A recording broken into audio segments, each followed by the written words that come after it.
నరాల బలహీనత. ఇది కామన్‌గా వాడతారు ఈ మాట. అంటే నరాల బలహీనత అంటే ఇందులో చాలా రకాలుంటాయి. అంటే మనకి ఎనిమిక్కయ్యి నీరసంగా ఉండటం ఒకటి. అలానే ప్రత్యేకించి ఏదైనా జబ్బులున్నప్పుడు నరాల బలహీన పడటం ఒకటి. లేదా ఏదైనా షుగర్ లాంటివి ఉన్నప్పుడు ఆ షుగర్ బాగా క్రానిక్ అయ్యి ముదిరిపోయిన తర్వాత అది మనకి డయాబెటిక్ న్యూరోపతి లాంటివి రావటం, ఇలా పక్షవాతం లాంటివి రావటం, లేదా బ్రెయిన్‌లో ఏమన్నా హెమరేజెస్ లాంటివి ఏర్పడినప్పుడు అట్లాంటివి కూడా కొంచెం తేడా రావటం అనే నరాల బలహీనత అనేది అనేక రకాలుగా అనొచ్చు. దానికి డెఫినేషన్ లేదు. ఇప్పుడు ఒంట్లో బాగాలేదంటే ఎలా జనరల్‌గా చెప్పలేము. వేడి చేసింది ఈ మాట జనరల్‌గా వాడతారు. కానీ స్పెసిఫిక్‌గా తీసుకుంటే నరాలు వీక్ అయినాయి అంటే దానికి చాలా కారణాలు ఉంటాయి. మెయిన్ కారణం న్యూట్రిషన్ లోపమే ఉంటుంది. అంటే మంచి ఫుడ్డు ఇవ్వకపోవటమే కాకుండా చెత్త ఫుడ్ ఎదురివ్వటం ఇది ఇంకా హాని. ఇప్పుడు జంక్ ఫుడ్ మనం మార్కెట్లో తినేదంతా ఇవాళ జొమాటోలో, స్విగ్గీలో హోటల్ నుంచి తెప్పించుకుంటే ప్రపంచం అలవాటు పడిపోయింది. ఇది ప్రజల ఆరోగ్యాల మీద తీవ్ర ప్రభావం చూపిస్తుంది. ఏ హోటల్ ఆడు కూడా ఆ రోజు తెచ్చిన చికెన్ మనకు వండి మనకు పెట్టడు. ఆడు చాలా స్టాక్ ఒకేసారి పెద్ద స్టాక్ కొనుక్కొని దాన్ని ఏదో సాల్ట్ వేసి మ్యారినేట్ చేసి పడేసి డీప్ ఫ్రీజ్లో పడేసి హీట్లో ఇస్తే ఏదైనా బాగున్నట్టు అది అలా జరుగుతుంది. కాబట్టి సో ఇలా చాలా తేడా వస్తుంది. అట్లానే పక్షవాతం లాంటి పార్కిన్సన్స్ లాంటివి ఉంటాయి. ఇది కూడా మనం అంటే అలానే నరాల బలహీనత జనరల్ మాట మాట్లాడాం. కానీ ఈ పార్కిన్సన్స్ లాగా రావటం ఒక్కోసారి ఏమవుతుందంటే బ్రెయిన్లో కొన్ని క్లాట్స్ ఏర్పడినప్పుడు, బ్రెయిన్లో రక్తం గడ్డగట్టినప్పుడు, ఏదన్నా చిట్లినప్పుడు చేసినప్పుడు కూడా మనకి నరాల వీక్నెస్ అవ్వడం జరుగుతుంది. నరాలకు సంబంధించి మెయిన్ సమస్య ఎక్కడ వస్తుందంటే ప్రధాన సమస్య బ్రెయిన్ కాదు, బ్రెయిన్ అనుకుంటే బ్రెయిన్ కూడా కాదు, ఎక్కువ వెన్నులో మనకి ఎక్కువగా భాగంలో ఏం జరుగుతుందంటే ముఖ్యంగా L4, L5 దగ్గర ఎక్కువ మందికి అంటే వెన్నంతా ఇబ్బంది పడినప్పటికీ అంటే లోయర్ మనకి ఇక్కడ గుంటలాగా ఉండే చోట ఆ ప్లేస్లో ఎక్కువ రకరకాల కారణాల మూలన అక్కడ డిస్క్ బల్జ్ రావటం కానీ, అంటే డిస్క్ మధ్యలో మనకి ఒక వెన్నెముక మధ్యలో ఉండే దీని చోట కుషన్లాగా ఉండే ప్లేస్లో ఐదర్ డిస్క్ బల్జ్ అవ్వటం కానీ, అది ప్రొట్యూషన్ ఇంకేదన్నా చొచ్చుకొని రావటం కానీ, అక్కడ బోన్ పెరగటం కానీ బై ఫోర్స్ కానీ, లేకపోతే ఈ డీహైడ్రేషన్ లాంటి కారణాలు అంటే మనకు వాటర్ తాగే అలవాటు చాలా తక్కువ ఉంటుంది. ఈ కారణాలు అనేక కారణాలు ఉన్నాయి. అట్లనే డి విటమిన్, కాల్షియం అందనప్పుడు, అట్లనే సన్నగా ఉండేవాళ్ళు ఈ రిస్క్ మనం చాలా ఎక్కువ గమనించవచ్చు. ఇవన్నీ వెన్నులో ఏమవుతాయంటే ఎప్పుడైతే ఆ వెన్నులో మనం ఏదైనా దెబ్బతిన్నప్పుడు ఆటోమేటిక్గా దాని కిందకి వెళ్ళే నరాలు సయాటికా కానీ ఇంకోటి కానీ నరాలు ప్రెస్ అవుతాయి. ఆ ప్రెస్ అయినప్పుడు మనం కాలంతా లాగేస్తుంది, లేదా చెయ్యి అంతా లాగేస్తుంది, లేదా పలానా పార్ట్ అంతా నిప్పుట్టింది అంటాం. దానికి కారణం వెన్నులో ఉంటుంది ఎక్కువ. సో మన వెన్నును స్ట్రెంగ్తన్ చేయడానికి అట్లనే ఇది ఎక్కువ మంది ఎవరికి వస్తుందంటే సాఫ్ట్వేర్లో అలా కూర్చుని, లేదా ఆఫీసులో పనిచేసేవాళ్ళు ఒకే కుర్చీలో కదలకుండా కూర్చుని పోజర్లో ఉన్న వాళ్ళు కూడా వస్తుంది. దీని సొల్యూషన్ ఏంటంటే వెన్ను నొప్పి ఉన్నాళ్ళు నిదానంగా కొన్ని వెన్ను ఎక్సర్సైజ్ చేయాలి. వీళ్ళు రెగ్యులర్ ఎక్సర్సైజ్లు మాట పక్కన పెడితే అది చేశారు చెప్పారు టైం ఉన్నా లేకపోయినా ప్రతిరోజు చేతులు ఇలా పైకి పెట్టి యోగాలో మనం బేసిక్స్ చేస్తాం కదా. చిన్నప్పుడు మనం డ్రిల్ చేసినప్పుడు స్కూల్లో చదువుకున్నప్పుడు డ్రిల్ మాస్టర్ చేయించే బేసిక్ ఎక్సర్సైజ్లు చేతులు ఉండి పైకి పెట్టి కాళ్ళు దగ్గర పెట్టి ఒంగును మన కాళ్ళని అంటుకుంటే ట్రై చేయడం స్లోగా. ఈ ప్రాసెస్ అంతా చాలా నిదానంగా జరగాలి. ఎక్కడ మీరు స్పీడ్ వాడకూడదు. పక్కకు స్ట్రెచ్ అవ్వటం, బోన్ అలా చేయాలి. అలానే ఒకే పోజర్లో మీరు ఎక్కువ కాలం ఉండద్దు. కుర్చీ ఉంటూ కూడా మీరు మార్చుకోండి. చాలా సందర్భాల్లో ఈ నరాల నొప్పులు ఇవి వచ్చినప్పుడు ఆ వెన్ను కారణమైనప్పుడు ఈ పడుకునే పోజర్ సరి చేసిన అంటే మన పొరుపును కూడా 6 నెలలకోసారి ఒక పక్క నుంచి రెండో పక్క తిప్పేసుకుంటాం. అంటే మన ఏ సైడ్ ఉంటే మనం బీ సైడ్కి ఇలా ఫ్లిప్ తిప్పుకోవాలి. ఇలాంటివి కూడా కొంతమంది నడువు నొప్పులు అవన్నీ పట్టేయటం అలా జరుగుతాయి. అట్లనే చైర్లు కూడా మీరు నొప్పి అనిపిస్తే తరచూ మార్చుకుంటాం. తరచుగా చైర్లోంచి లేచి ఒళ్ళు ఇరుచుకున్నట్టుగా చేయటం, ఇట్లాంటివన్నీ కూడా కొన్ని టెక్నిక్స్ పాటించాలి. అలానే అన్నిటికంటే ముఖ్యంగా చేయాల్సింది ఏంటంటే ఫస్ట్ పని నొప్పులు కానీ వెన్నుకు సంబంధించిన ప్రాబ్లమ్స్ ఉన్నాళ్ళు నీళ్లు బాగా తాగాలి. వాటర్ని క్రమ పద్ధతులు తీసుకోవాలి. ఒకేసారి మీరు కక్కుతుపడి ఎక్కువ తాగకూడదు. 300 ml చొప్పున ప్రతి 45 minutesకి ఒకసారి తీసుకోండి. రోజులో 15 సార్లు నుంచి 17 సార్లు తీసుకోండి.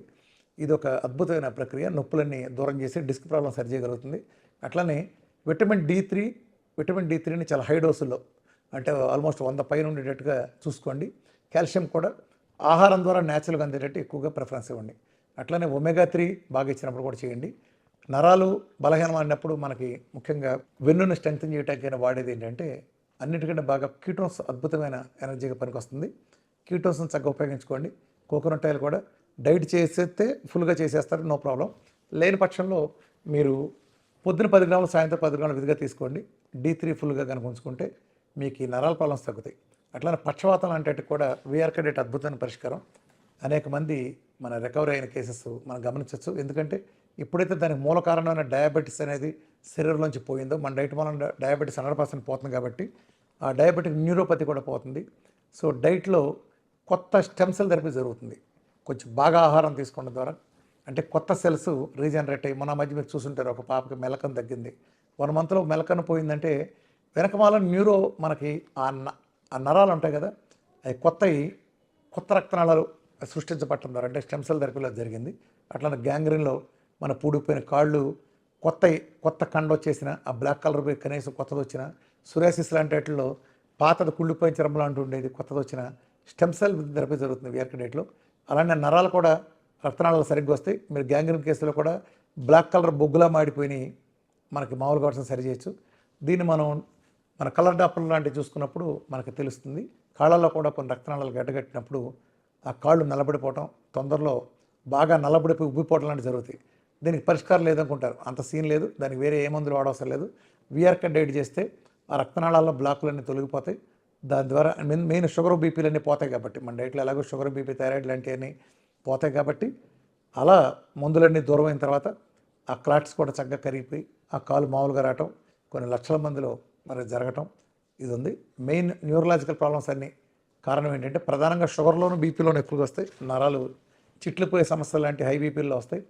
లేదా షుగర్లో ఉన్నప్పుడు దీర్ఘకాలం షుగరు ఈ మందుల కారణంగా నరాల డిపాజిట్ అవటం వలన మైక్రోవాస్కులర్ నర్వ్స్లో కూడా ప్రాబ్లమ్స్ వచ్చి కిడ్నీలు కాళ్ళు పోవటానికి అనేది కొంత కారణం అవుతుంది. ఈ ప్రాబ్లమ్స్ అన్నీ కూడా డైట్తో పోతాయి. సో మీరు ఏ న్యూరోపతి ప్రాబ్లం ఉన్నా సరే ది బెస్ట్ సొల్యూషన్ ఏంటంటే ప్రకృతి మన ఇంట్లోనే ఆహారం ద్వారా లేదా న్యాచురల్ సప్లిమెంట్. ఫ్యాటీ లివర్లో 2 రకాలు ఉంటాయి. ఒకటి ఆల్కహాల్ బాగా ట్యాక్సులు కట్టి తెచ్చుకునేది alcoholic fatty liver. 2 non alcoholic fatty liver, alcoholic కానాలకు వచ్చేది. ఈ 2వ కేటగిరీ గురించి మనం ఎక్కువ మాట్లాడేది. ఇది చాలామందిలో కామన్. అయితే దీన్ని చాలామంది తెలియక ఏమనుకుంటారంటే ఫ్యాట్ బాగా తింటే అదేదో లివర్లో స్టోర్ అయ్యి ఫ్యాట్ వస్తుంది అనుకుంటారు. వాస్తవం దానికి పచ్చి విరుద్ధం. నిజానికి జరిగేది ఏంటంటే మీరు ఎప్పుడైతే కొలెస్ట్రాల్ అనే బూచి వచ్చిన తర్వాత ఫ్యాట్ అంటే భయపడి ఆహారంలో నెయ్యి వేసుకుంటాం లేదా శాచురేటెడ్ ఫ్యాట్లు మీరు ఎప్పుడైతే మానేశారో మన శరీరానికి ఎసెన్షియల్ ఫ్యాటీ యాసిడ్స్ కరెక్ట్గా దొరకట్లేదు ఆహారం నుంచి. ఆ పరిస్థితుల్లో ఏం చేస్తుందంటే లివరు ప్రొటెక్టివ్ మెకానిజంలో భాగంగా మీ అందరికీ తెలుసు ఫ్యాట్ సాల్యుబుల్ విటమిన్లు అయినా ఏడీఈకేల్ని దాస్తుంది. అదే రకంగా శరీరంలో కూడా ఇప్పుడు మన గ్లూకోజ్ ఇప్పుడు మనం మాట్లాడుతున్నాం ఎనర్జీ కోసం ఇన్స్టెంట్ ఎనర్జీ కోసం కావాల్సిన గ్లూకోజ్ను కూడా గ్లైకోజన్ అనే రిజర్వ్లో దాస్తుంది.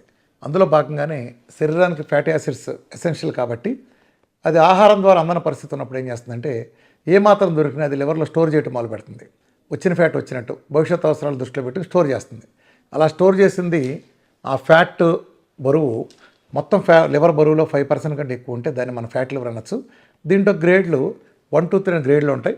నార్మల్గా 10, 12 అంటే డిపెండ్స్ ఆన్ ల్యాబ్ని బట్టి 10 నుంచో 12 నుంచి ఉంటే నార్మల్ అనవచ్చు.